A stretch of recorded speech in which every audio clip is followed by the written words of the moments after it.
नमस्ते बच्चों, मेरा नाम लकी आहूजा है और मैं आपको कक्षा 12 के समाजशास्त्र का अध्यापन करवा रही हूँ। तो कक्षा 12 के समाजशास्त्र में प्रथम पुस्तक भारतीय समाज का हम अध्ययन कर रहे हैं और इस पुस्तक के अध्याय 2 यानी भारतीय समाज की जनसांख्यिकी संरचना को हम पढ़ रहे थे। तो इस अध्याय के अब तक हम 8 भाग पूर्ण कर चुके हैं। पिछले भाग में हमने जो भारत की जनसंख्या नीति थी उसकी चर्चा करी और आज इस 9वें भाग में हम भारत की राष्ट्रीय स्वास्थ्य नीति 2017 की चर्चा करने वाले हैं। तो बच्चों, हमें आज के भाग में यह समझना है कि हमारे देश में स्वास्थ्य संबंधी जो मानक हैं उनमें परिवर्तन लाने के लिए सरकार द्वारा जो हमारी राष्ट्रीय स्वास्थ्य नीति 2017 में जारी की गई, वहाँ क्या क्या उल्लेख किया गया ये हम जानेंगे। तो चलिए शुरू करते हैं। तो बच्चों, हमारी जो राष्ट्रीय स्वास्थ्य नीति 2017 थी उसके कुछ महत्वपूर्ण लक्ष्य रहे। ये लक्ष्य क्या रहे और क्या क्या इन लक्ष्यों में माना गया कि किस प्रकार से बदलाव लाए जाएंगे, ये सारी चर्चा हमें आज के इस भाग में करनी है। तो बच्चों, नीति में यानी इस नीति में जो 2017 में लागू की गई, जन स्वास्थ्य व्यय को समयबद्ध ढंग से जीडीपी के 2.5% तक बढ़ाने का प्रस्ताव किया गया है। वर्तमान में यह जीडीपी का 1.4% है, 1.04% है। तो बच्चों, यहाँ आपको क्या याद रखना है कि यह जो नीति है राष्ट्रीय स्वास्थ्य नीति 2017, इसमें एक उद्देश्य यह रखा गया कि हमारे देश में जो जन स्वास्थ्य पर सरकार द्वारा व्यय किया जाता है उस व्यय को समयबद्ध तरीके से जीडीपी के 2.5% हिस्से तक बढ़ाया जाएगा।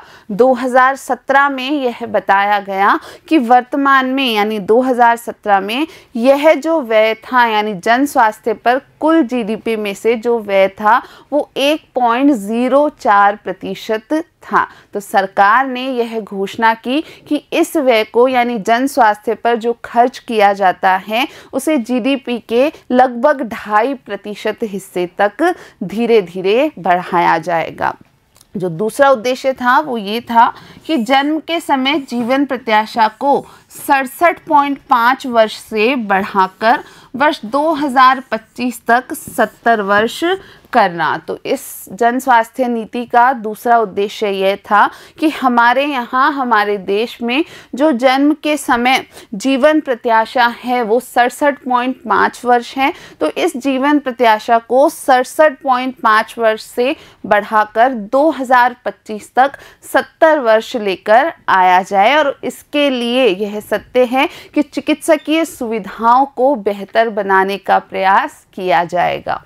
इसके अलावा वर्ष 2022 तक प्रमुख वर्गों में रोगों की व्याप्तता तथा इसके रुझान को मापने के लिए विकलांगता समायोजित आयु वर्ष यानी कि DALY इस सूचकांक की नियमित निगरानी करना। तो बच्चों, यहाँ आपको इस DALY यानी विकलांगता समायोजित आयु वर्ष को समझना है। तो यह क्या है? तो आपको ये जानना है कि किसी भी देश में किसी भी क्षेत्र विशेष में जो विकलांग लोग होते हैं या ऐसे लोग जिनकी मृत्यु जल्दी हो जाती है या जो लोग काफ़ी अधिक समय तक लंबे समय तक बीमार रहते हैं, तो उनका जो प्रभाव पड़ता है कुल जनसंख्या की जो भी नीतियां हैं उन पर, उसको विकलांगता समायोजित आयु वर्ष के रूप में लिखा जाता है, बताया जाता है।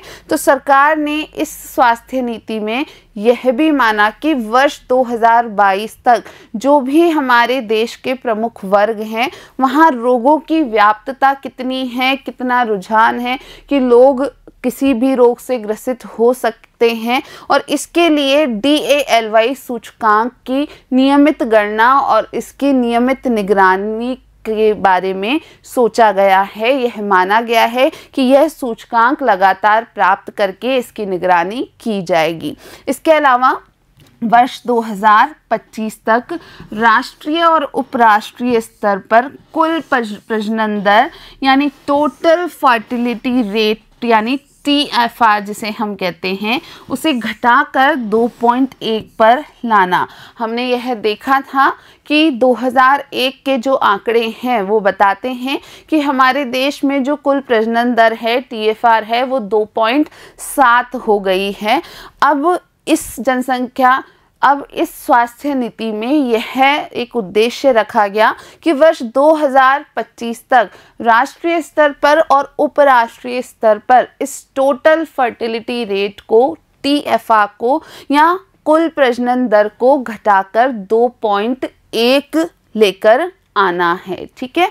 उसके अलावा वर्ष 2025 तक 5 वर्ष से कम आयु के बच्चों में मृत्यु दर को कम करके 23 करना तथा MMR के वर्तमान स्तर को वर्ष 2020 तक घटा करके कितना करना 100 करना।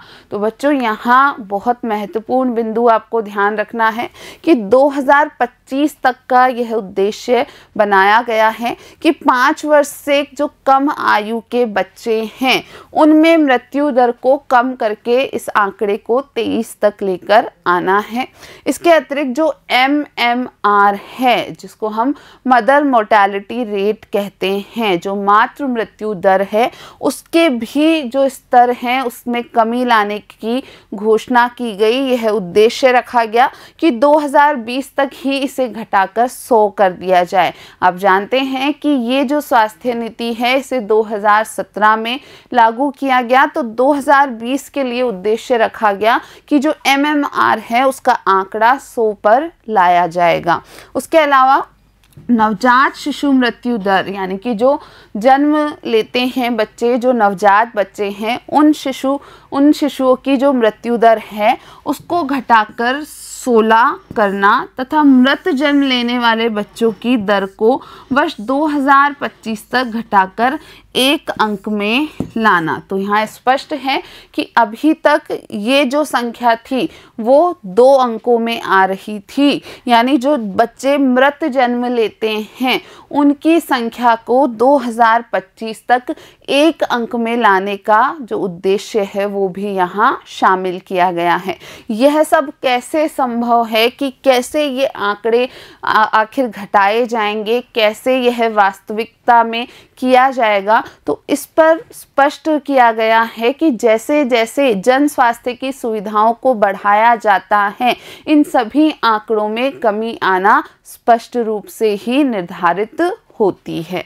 इसके अलावा बच्चों ये जो हमारी स्वास्थ्य नीति है इसमें एक उद्देश्य यह भी रखा गया कि वर्ष 2020 के वैश्विक लक्ष्य को प्राप्त करना, जिसे HIV एड्स के लिए 90-90-90 यानी 90:90:90 के लक्ष्य के रूप में परिभाषित किया गया है। तो संपूर्ण संसार में वैश्विक रूप से एक लक्ष्य रखा गया है कि HIV एड्स के लिए 90:90:90 का लक्ष्य रखा गया है। अब ये 90:90:90 क्या है इसे देख लेते हैं।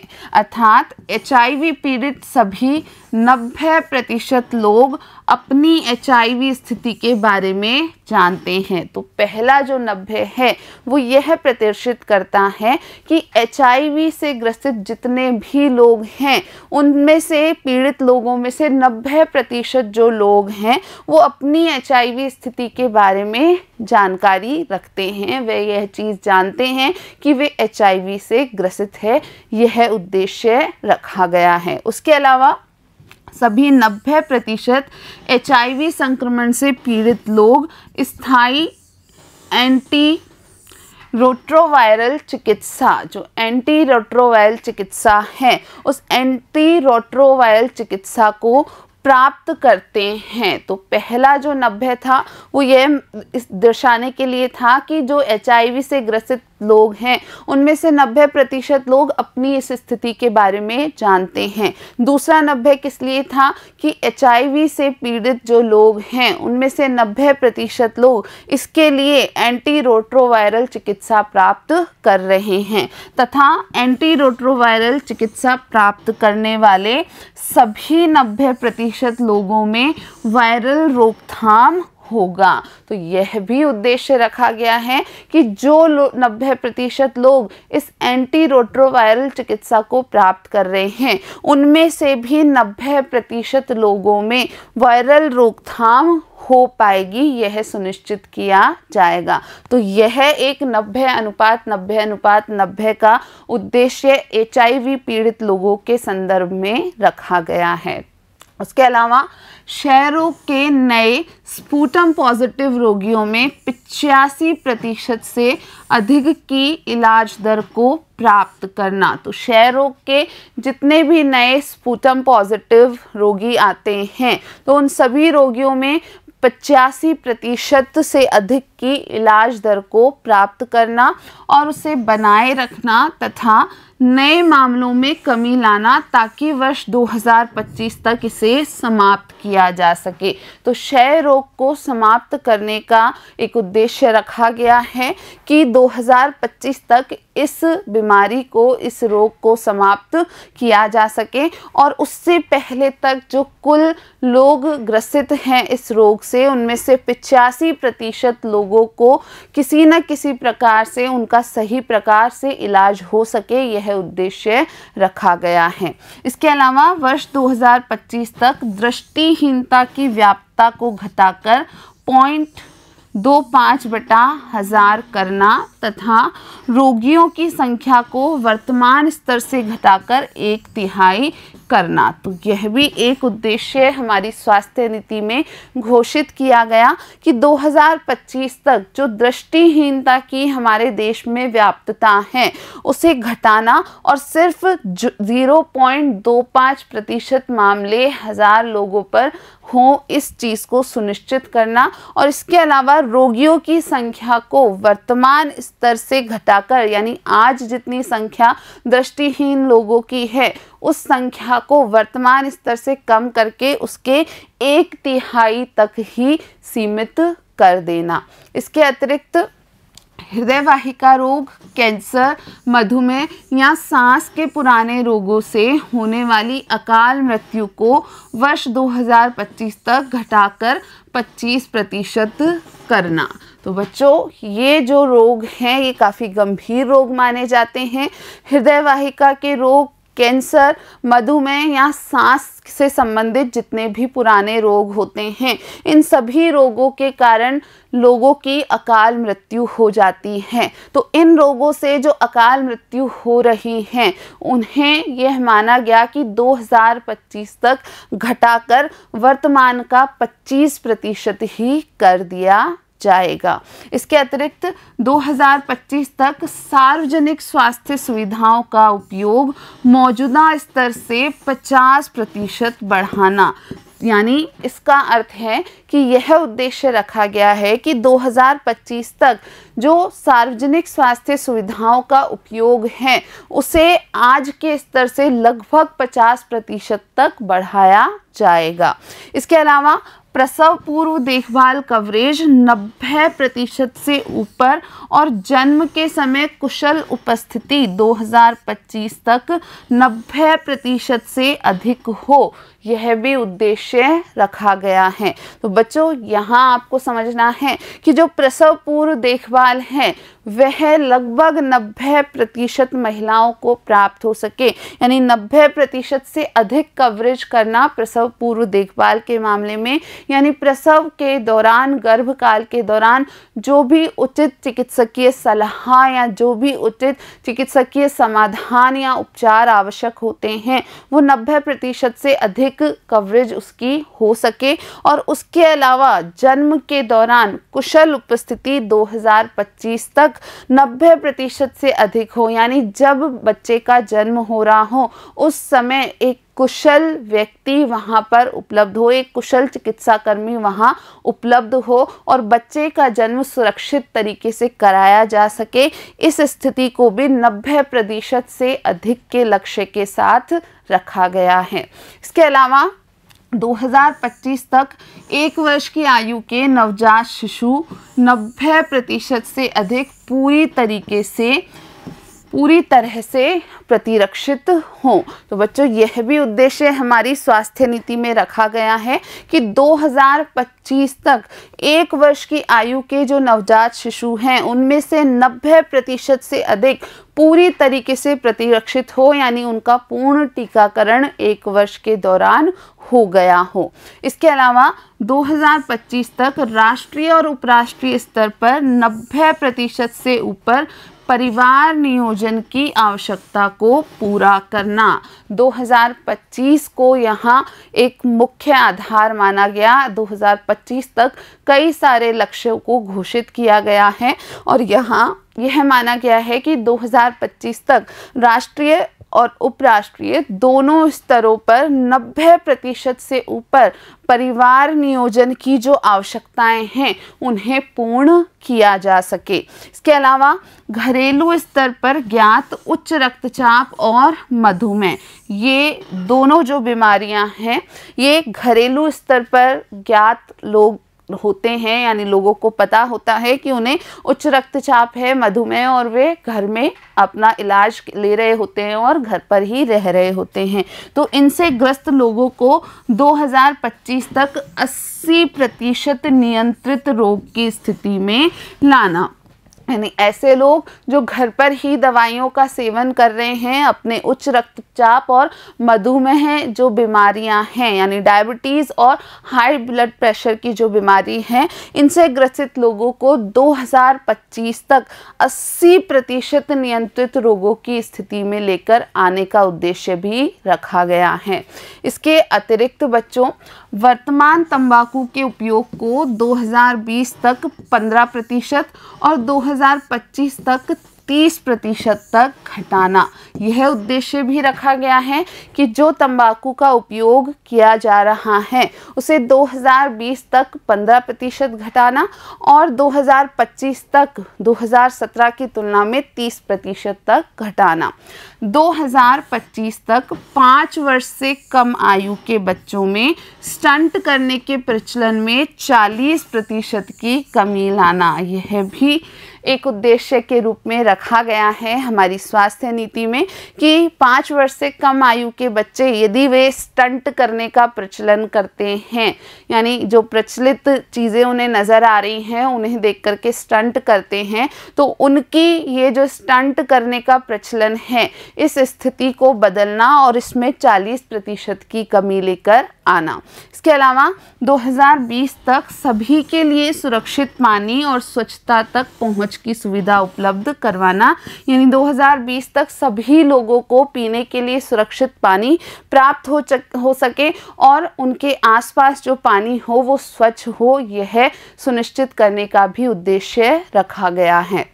इसके अलावा 2020 तक 334 प्रति लाख कृषि श्रमिकों की व्यवसाय संबंधी चोटों को वर्तमान स्तर से आधा करना, यानी कि 50% की कमी लाना। तो 2020 तक 334 प्रति लाख, यहाँ ये माना गया कि ये जो आंकड़ा था ये 2017 में ज्ञात था कि 334 प्रति लाख कृषि श्रमिकों को चोटें आती हैं जब वो अपना कार्य कर रहे होते हैं। तो इन चोटों को जो वर्तमान का स्तर है उससे घटा करके 2020 तक आधा करने का उद्देश्य रखा गया। इसके अलावा 2020 तक राज्य के स्वास्थ्य व्यय को राज्य बजट में 8% से अधिक तक बढ़ाना, यानी किसी भी राज्य का जो स्वास्थ्य व्यय है वो राज्य के कुल बजट में 8% से अधिक हो, इस चीज़ को सुनिश्चित करना। 2025 तक भयावह स्वास्थ्य व्यय का सामना करने वाले परिवारों के अनुपात में वर्तमान स्तरों से 25 20% तक कमी लाना, यानी अचानक से जो स्वास्थ्य व्यय आ जाता है उसे भयावह स्वास्थ्य व्यय कहा गया है। तो 2025 तक इसमें 25% कमी लाने का उद्देश्य रखा गया है। इसके अलावा 2020 तक उच्च प्राथमिकता वाले जिलों में इंडियन पब्लिक हेल्थ स्टैंडर्ड यानी IPHS के मानकों के अनुसार पैरामेडिकल्स और डॉक्टरों की उपलब्धता सुनिश्चित करना। तो यहाँ स्वास्थ्य के तंत्र को प्रभावी बनाने के लिए इस उद्देश्य को रखा गया है कि हमारे देश में जो भी उच्च प्राथमिकता वाले ज़िले हैं वहाँ पर IPHS यानी इंडियन पब्लिक हेल्थ स्टैंडर्ड्स के मुताबिक पैरामेडिकल्स और डॉक्टरों की जो आवश्यकता है उसे उपलब्ध कराना, इस चीज़ को भी हमारी स्वास्थ्य नीति में शामिल किया गया है। 2025 तक उच्च प्राथमिकता वाले जिलों में सामुदायिक स्वास्थ्य स्वयंसेवकों की IPHS मानदंड के अनुसार उपलब्धता सुनिश्चित करना। तो बच्चों याद रखेंगे कि डॉक्टर्स और पैरामेडिकल्स की सुनिश्चितता तो यहाँ रखी ही गई है। इसके अलावा जो भी उच्च प्राथमिकता वाले ज़िले हैं उन ज़िलों में 2025 तक सामुदायिक स्वास्थ्य स्वयंसेवकों की भी उपलब्धता को सुनिश्चित किया गया है। IPHS के जो मानदंड है यानी इंडियन पब्लिक हेल्थ स्टैंडर्ड जो हैं उनके अनुसार किसी भी ज़िले में सामुदायिक स्वास्थ्य स्वयंसेवकों की भी पूर्ति की जानी चाहिए, उनकी भी आवश्यकता होती है। तो यहाँ हमारी स्वास्थ्य नीति में इस उद्देश्य को भी शामिल किया गया है। तो बच्चों आज हमने हमारे देश की जो स्वास्थ्य नीति अपनाई गई है 2017 में उसके सभी बिंदुओं पर चर्चा की है। इस स्वास्थ्य नीति में कई सारे उद्देश्य शामिल किए गए हैं।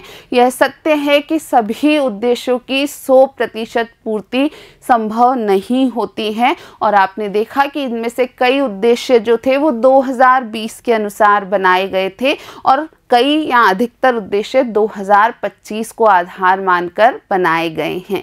तो यह संभव है कि इनमें से कुछ उद्देश्य पूर्ण ना हो, लेकिन फिर भी आपने देखा कि हमारे देश में स्वास्थ्य को लेकर के जो सजगता है वो सरकारों में भी अब काफ़ी अधिक बढ़ रही है और इसके साथ साथ जो GDP में स्वास्थ्य पर व्यय है उसको भी बढ़ाने का एक बड़ा लक्ष्य सरकार द्वारा रखा गया है। तो बच्चों हमने हमारा ये जो अध्याय है इस अध्याय के 9 भाग आज पूर्ण कर लिए हैं। तो आपके दूसरे अध्याय को जिसमें भारत की जनसांख्यिकीय संरचना को हम जान रहे थे, आज हमने इसके 9 भाग पूर्ण कर लिए हैं। अब आज के लिए इतना ही, आपसे मिलेंगे इसी अध्याय के अगले भाग में। वीडियो देखने के लिए आप सभी का बहुत बहुत धन्यवाद।